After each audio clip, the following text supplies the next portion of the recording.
오늘 하나님께서 우리에게 주시는 말씀 히브리서 11장 23절부터 26절까지 히브리서 11장 23절부터 26절까지 말씀을 우리가 함께 읽습니다.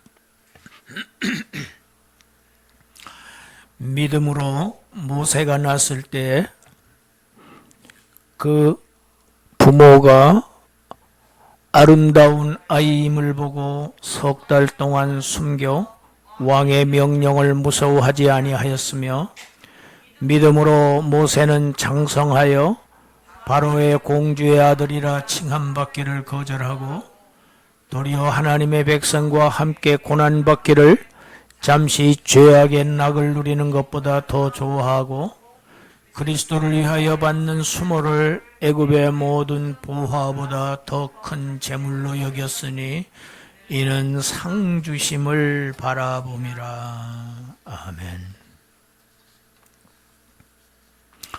하나님께서 아브라함에게 약속하신 때가 가까워지자 애굽에 있는 이스라엘 자손들의 숫자가 늘어납니다. 아이를 잘 낳아요. 아이들이 죽지를 않아요. 잘 커요. 생육하고 번성합니다.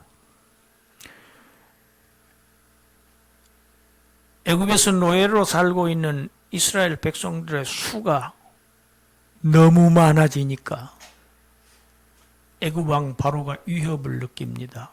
그리고 명령을 내립니다. 이스라엘 자손 중에서 남자아이가 태어나면 다 나일강에 갖다 버려라.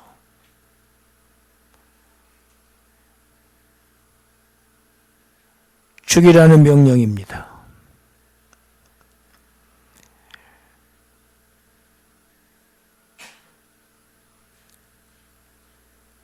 레위족 한 가정에서 남자 아이가 출생합니다. 이 출애굽기 6장에 보면 그 모세의 족보가 나오는데 모세 아버지 어머니의 이름이 나옵니다. 아버지 이름은 아므람, 어머니 이름은 요게벳 이렇게 이름이 나옵니다.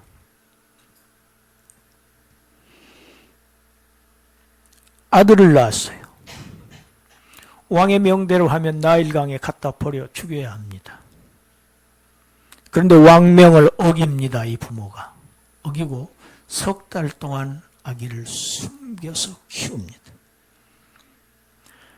여러분, 애굽에서 바로는 신적 존재입니다. 신입니다. 그의 명령을 어기는 것은 바로 죽음입니다.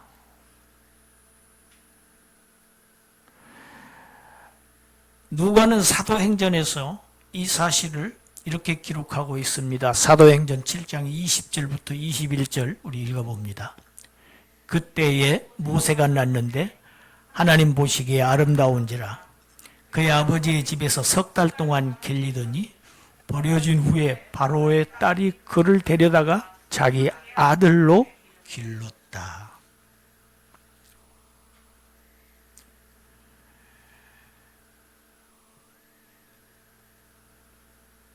자기가 낳은 아들이 이 아이가 아름다운 아이인 것을 보았다.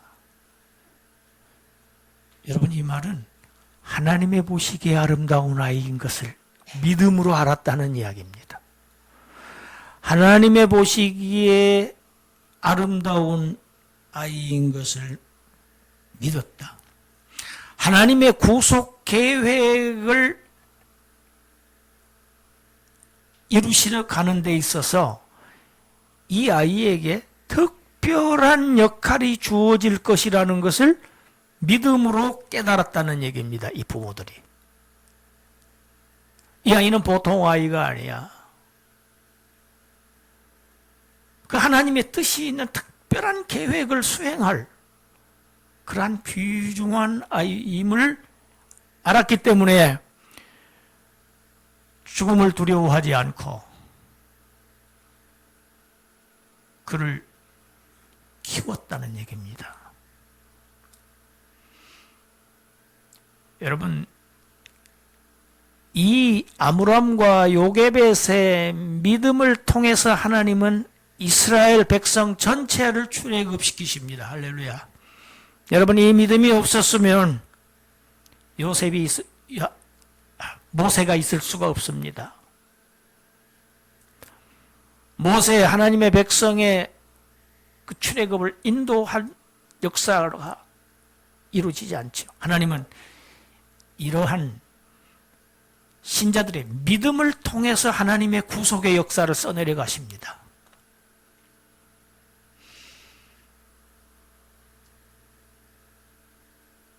믿음은 반드시 적대시하는 세력과 만나게 되어 있습니다.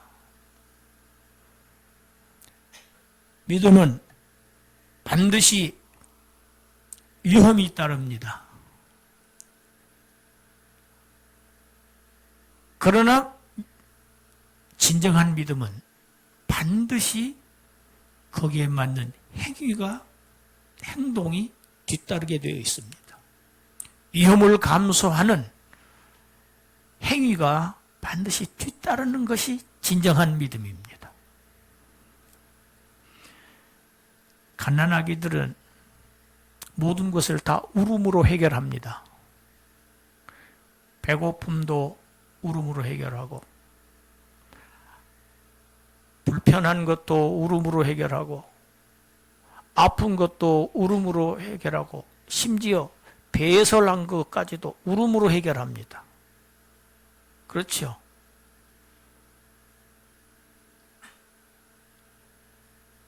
승희, 소진이, 윤진이 뱃속에서 많이 울었죠? 출생하자마자 많이 울었죠? 기억이 납니까? 안 납니까? 많이 울었어요. 모든 아이들은 다 매사를 울음으로 해결합니다.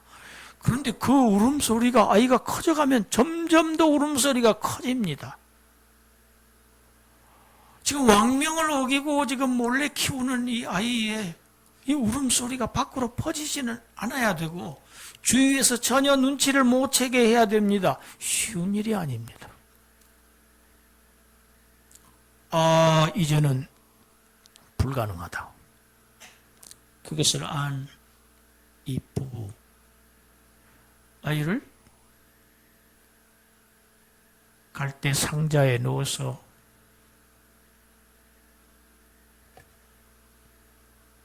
나일강에 띄웁니다.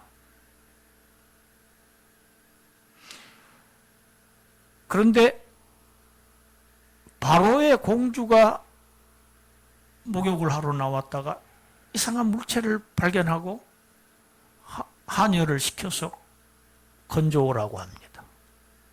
그 안에 어린아이가 울고 있는 거예요. 이 바로의 공주가 데려가서 왕궁에서 키웁니다. 모세라고 이름을 지었어요. 여러분, 모세라는 이름이 물에서 건져냈다는 의미입니다.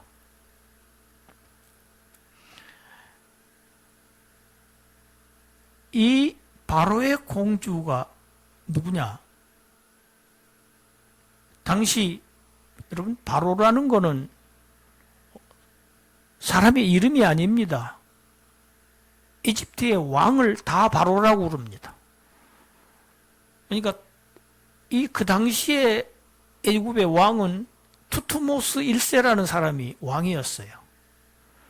거기에서 난 딸이 바로 지금 모세를 나일강에서 건져내간 공주 핫셉수트라고 합니다. 정부인 사이에서는 아들이 없었어요. 그래서 후처를 통해서 얻은 아들이 투투모스 2세입니다. 그런데 예전에는 그런 혼인들 많이 있었죠. 특히 왕가에서. 이 후처에서 난 이 투트모스 2세와 이 핫셉수트가 결혼을 합니다. 결혼을 해요. 그러니까 이 투트모스 2세가 이제 바로가 됐죠. 그러니까 이 당시의 신분은 왕비지요. 모세가 바로가 이 공주가 자기 아들로 키웠는데, 그러니까 쉽게 얘기하면 바로의 아들입니다.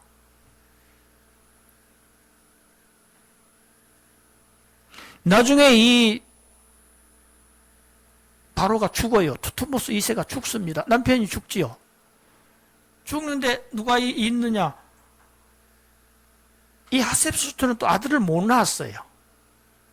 그래서 후처를 통해서 낳은 아이가 투트모스 3세인데 나이가 너무 어렸어요.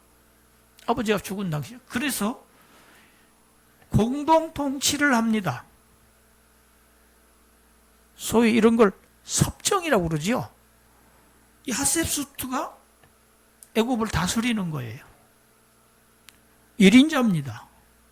왜? 아들은 너무 나이가 어려. 후처의 아들은 3세는. 그러면은 모세는 지금 어떤 위치에 있는 사람입니까?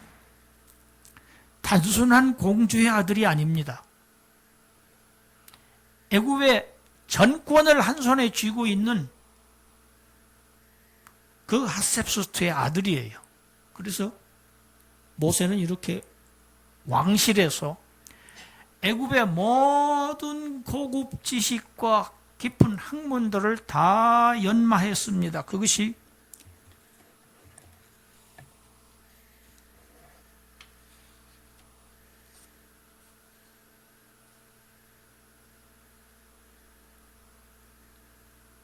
후계자가 될 수 있는 교육을 완전히 다 받았다는 이야기입니다.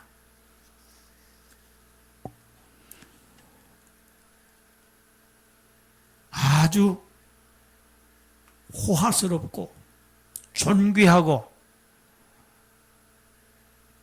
귀한 그런 지금 위치에 있는 모세입니다.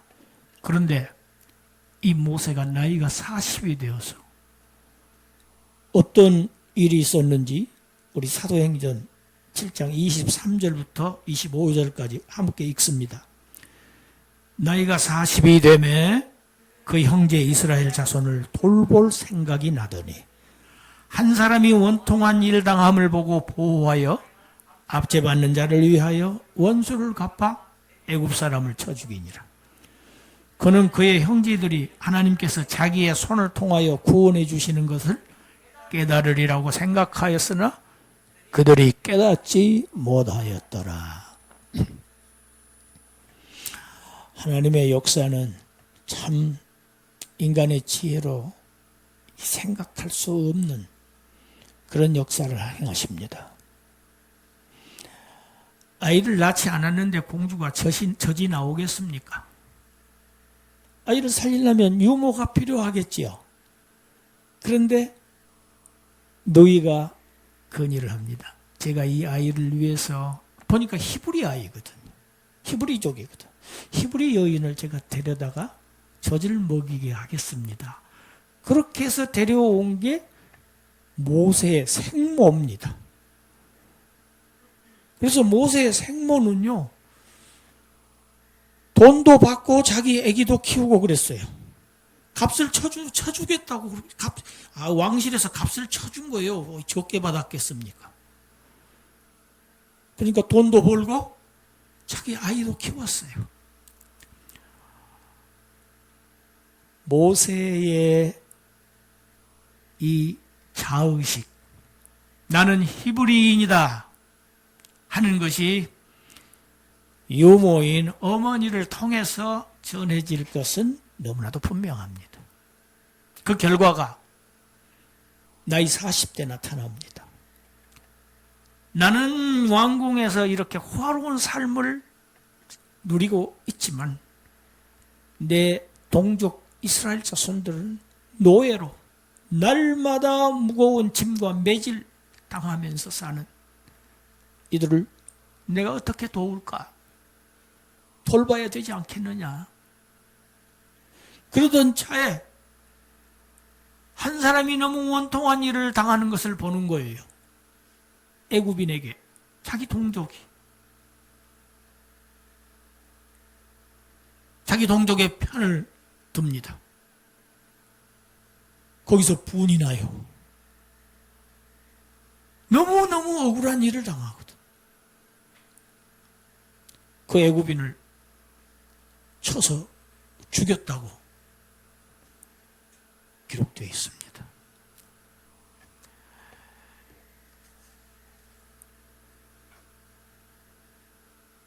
지금 모세는 하나님께서 자기의 손을 통해서 구원해 주실 것을 깨달았다. 25절에 지금 그렇게 표현하고 있어요.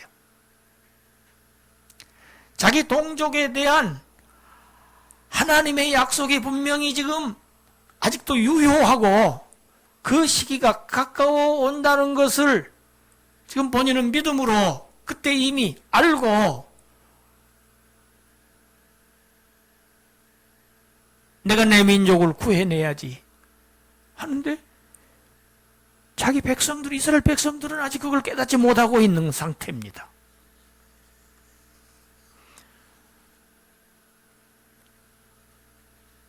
모세, 오늘 본문에 뭐라고 되어 있습니까? 잠시 죄악의 낙을 누리는 것보다는 하나님의 백성과 함께 고난받는 것을 더 좋아했다.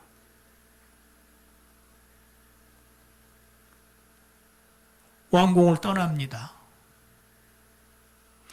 왕궁에 그대로 머물러 있기만 하면 왕이 되든지 아니더라도 최고의 높은 고위 그런 권좌에 오를 것이 너무나도 분명한데도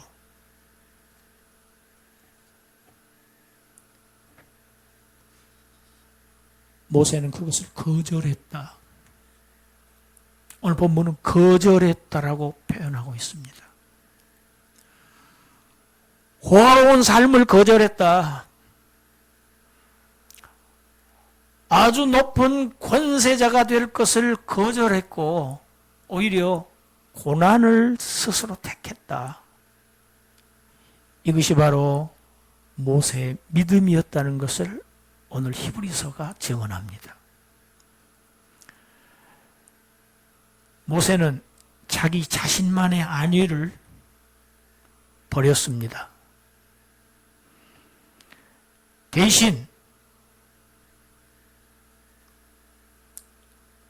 버리고 자신의 안위를 버려서 취한 것은 더 좋은 것이라고 했는데 고난이었습니다. 사실은 자기 백성들, 노예의 삶을 살고 있는 백성들과 함께 고난받는 것을 택했습니다. 이것을 오늘 본문은 모세의 위대한 믿음으로 이야기하고 있습니다. 그런데 오늘 본문을 보면 25절에도 잠시 죄악의 낙을 누리는 것보다 하나님의 백성과 함께 고난받는 것을 더 좋아했다. 26절에도 애굽의 모든 보화보다 그리스도를 위하여 받는 수모를 더 큰 재물로 여겼다. 무엇보다 무엇을 더 좋아했다, 더 큰 재물로 여겼다, 이렇게 비교를 하고 있습니다.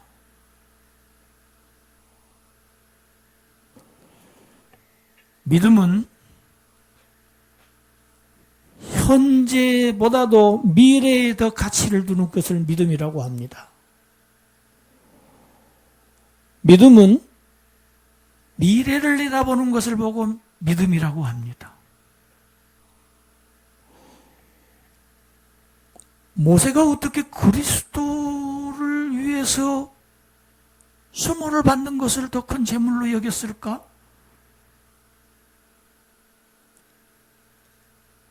모세는 이미 믿음으로 메시아가 오실 것을 믿었다는 얘기입니다. 동시에 그 메시아는 말할 수 없는 수모를 겪게 될 것이라는 것을 믿고 알았기에 나도 그리스도처럼 그리스도의 그 구속의 그 수모를 나도 감당하고 내가 받는 것이 오히려 내게 훨씬 더 큰 재물이 된다는 것을 믿음으로 알고 왕궁을 떠나고 권세를 버리고 과로운 안락한 삶을 떠날 수 있었다는 얘기입니다. 믿음은 미래를 내다보고 오늘의 행동을 결정합니다. 모세는 무엇을 바랐다고 성경에 기록되어 있습니까? 하나님께서 상 주심을 바라봄이라. 본문에 그렇게 되어 있죠. 상 주심을 바라봄이라. 상을 바라다 보았습니다. 여러분, 사도 바울은 무엇을 바라보았습니까? 푯대를 향하여 내가 하늘의 부름의 상을 위하여서 나는 달려가노라. 바울의 생애 그리스도를 위한 고난의 연속이었습니다. 믿음의 사람들이 바랐던 것은 하늘의 상이었어요. 이 땅에서 일시적인 잠시 누리는 그러한 안락한 삶이 아니고 편안함이 아니고 오히려 고난이었고 핍박이었고 환난이었어요. 그러나 그것을 더 좋아하고 그것을 더 큰 재물로 여겼다. 사도 바울 빌립보서 3장 14절에 그렇게 기록했지요. 푯대를 향하여 그리스도 예수 안에서 하나님이 위에서 부르신 부름의 상을 위하여 달려가노라.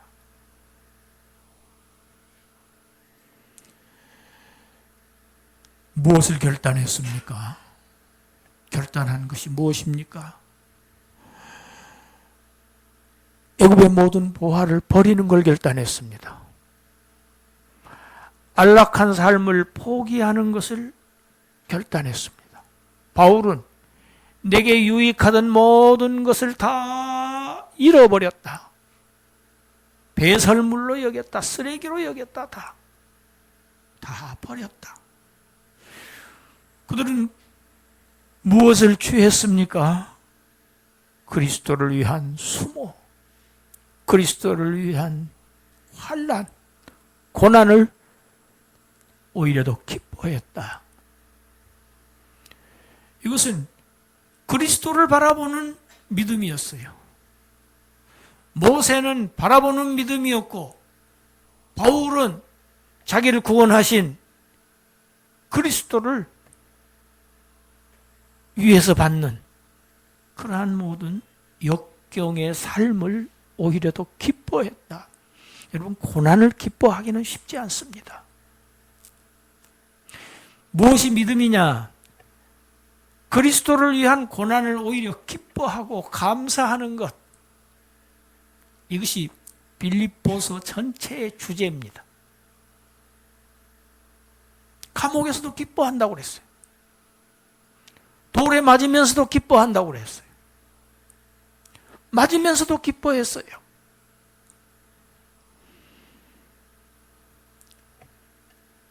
고린도후서 4장 17절 18절 읽어봅시다. 어떻게 그렇게 할 수 있었을까? 17절 우리가 잠시 받는 환난에 경한 것이 지극히 크고 영원한 영광에 중한 것을 우리에게 이루게 함이니 우리가 주목하는 것은 보이는 것이 아니요 보이지 않는 것이니 보이는 것은 잠깐이요 보이지 않는 것은 영원함이라.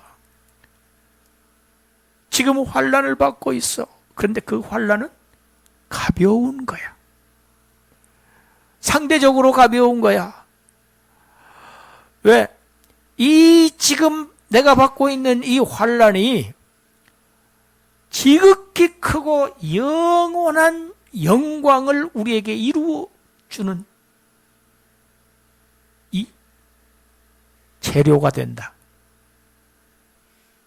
그래서 우리는 눈앞에 보이는 것을 주목하지 않고 나는 보이지 않는 것을 바라보고 그것을 향해서 영원히 나아간다.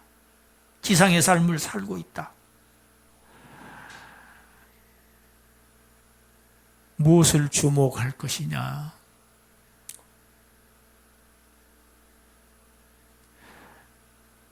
지금 우리 눈에 보이는 것은 잠시 후에는 보이지 다 않습니다. 지금 눈에 보이는 것은 조금 있으면 다 보이지 않아요. 그러나 지금 우리 눈에 보이지 않는 것, 그것은 영원합니다. 할렐루야. 이걸 아는 거예요. 이걸 아는 것이 믿음입니다. 이걸 알고 실천에 옮긴 행함을 실제로 나타내는 것이 믿음의 사람들의 행보이고 그들의 생애였습니다. 하나님은 이런 사람들을 사용하십니다. 많은 그리스도인들이 하나님으로부터 쓰임받기를 원합니다. 하나님은 이런 믿음의 사람들을 통해서 구속의 역사를 써내려 가십니다. 현재의 고난은 가볍고 그건 잠깐. 그러나 미래의 영광은 중하고 크고 영원하다.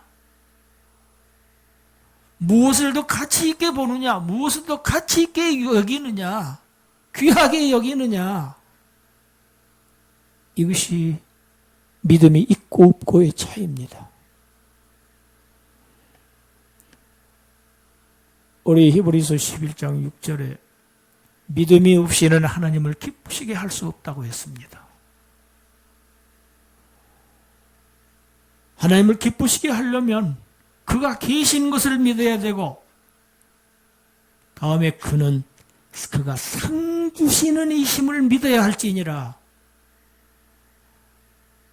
살아계신 하나님 믿는 자는 반드시 그는 우리의 이 땅의 삶에 합당한 보상을 넘치게 하신다. 크게 하신다.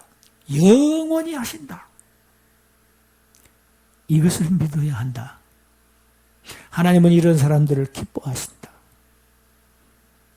이런 사람들을 사랑하신다. 축복하신답니다. 우리 주님께서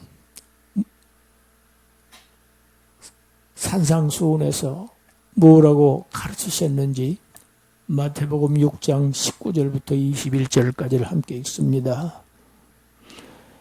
너희를 위하여 보물을 땅에 쌓아두지 말라. 거기는 좀과 동록이 해하며 도둑이 구멍을 뚫고 도둑질하느니라. 오직 너희를 위하여 보물을 하늘에 쌓아두라. 거기는 좀이나 동록이 해하지 못하며 도둑이 구멍을 뚫지도 못하고 도둑질도 못하느니라. 내 보물 있는 그곳에는 내 마음도 있느니라. 아멘. 보물을 땅에 쌓아두지 말라. 그것은 없어지는 것이다. 그것은 허망한 결과를 맞게 된다. 무익한 일이다. 손해다. 어디에 있는 것만, 하늘에 있는 것만 그것만 영원해. 그것만 진정한 나의 소유가 된다. 너의 보물을 하늘에 쌓아놓으라.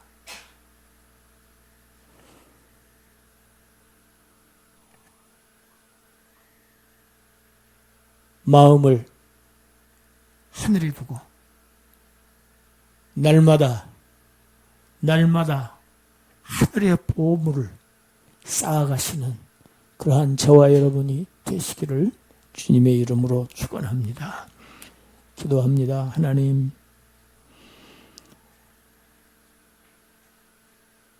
모세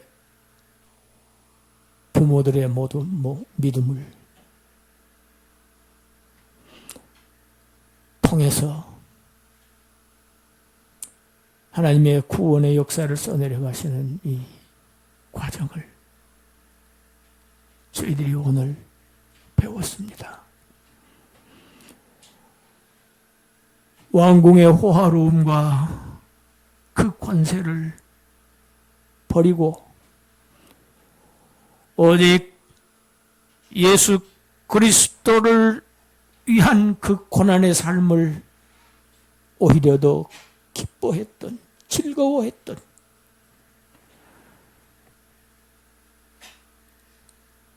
믿음의 모세는 무엇을 바라고 그렇게 했는가?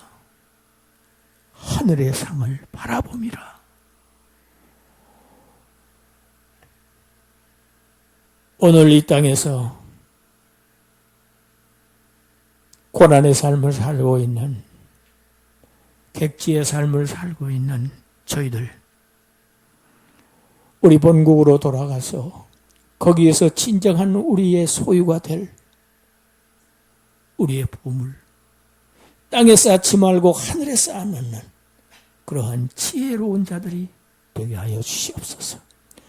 하늘에서 하나님으로부터 풍성한 상급을 받아 누릴 수 있는